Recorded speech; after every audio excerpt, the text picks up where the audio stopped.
Occasion ఏదైనా location ఎక్కడైనా తెలుగువారి వేడుక అంటే ఆలివ్ మిఠాయి ఉండాల్సిందే.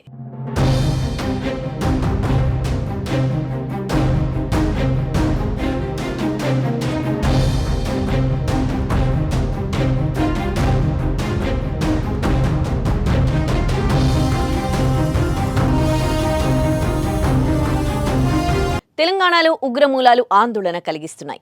ఒకే రోజు ఇద్దరు పాకిస్తాన్ సానుభూతి పరుల భాగోతం బయటపడ్డం కలకలం రేపుతోంది. విజయనగరానికి చెందిన సిరాజ్తో హైదరాబాద్ వాసి సమీద్ సయ్యర్ పేలుళ్లకు కుట్ర పన్నారనే విషయం పోలీసులు నిగ్గు తేల్చిన రోజే సంగారెడ్డి జిల్లాలో ఉంటోన్న ఇస్లాం అనే యువకుడు పాకిస్తాన్కు సహాయం చేస్తున్నారని తేలడం ప్రతి ఒక్కరిని నివ్వెరపరుస్తోంది.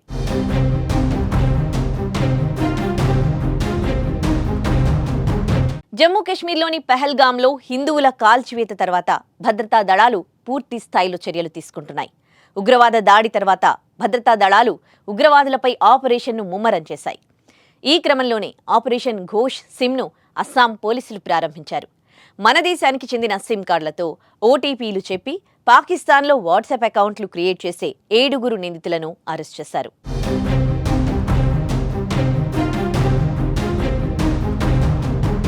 ఏడుగురిలో సంగారెడ్డికి చెందిన ఇస్లాం ఉన్నాడు. ఇస్లాం అనే వ్యక్తి అస్సాం నుంచి వచ్చి సంగారెడ్డిలో కూలీ మేస్త్రీగా జీవనం సాగిస్తున్నాడు.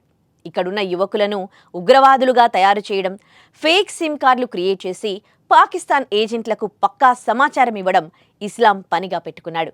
దేశంలో ప్రస్తుత పరిస్థితిని, యుద్ధం సమయంలో మీడియాలో వచ్చిన సమాచారాన్ని పాక్లోని వ్యక్తుల వాట్సాప్ గ్రూప్లో చేరవేసేవాడు.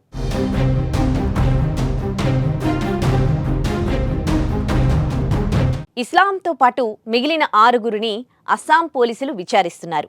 వారి వద్ద నుంచి 948 సిమ్ కార్డులను స్వాధీనం చేసుకున్నారు. ఆ సిమ్ కార్డులను నిందితులు సైబర్ క్రైమ్స్తో పాటు యాంటీ నేషనల్ ఆపరేషన్లకు వినియోగించారని పోలీసులు స్పష్టం చేశారు. నిందితులంతా దేశంలోని పలు రాష్ట్రాల్లో చిన్నా చితకా పనులు చేసుకుంటూ సామాన్యులుగా జీవనం సాగిస్తున్నట్లు చుట్టుపక్కల వారిని నమ్మించేవారు. తమపై అనుమానం రాకుండా పాక్కు దేశ సమాచారం చేరవేసినట్లు అధికారులు గుర్తించారు. దర్యాప్తులో మరిన్ని విషయాలు తేలనున్నాయి. వీరితో పాటు ఇంకా ఎవరైనా పాక్ కోసం పనిచేశారా, వారి ప్లాన్ ఏంటనేది అధికారులు తేల్చనున్నారు.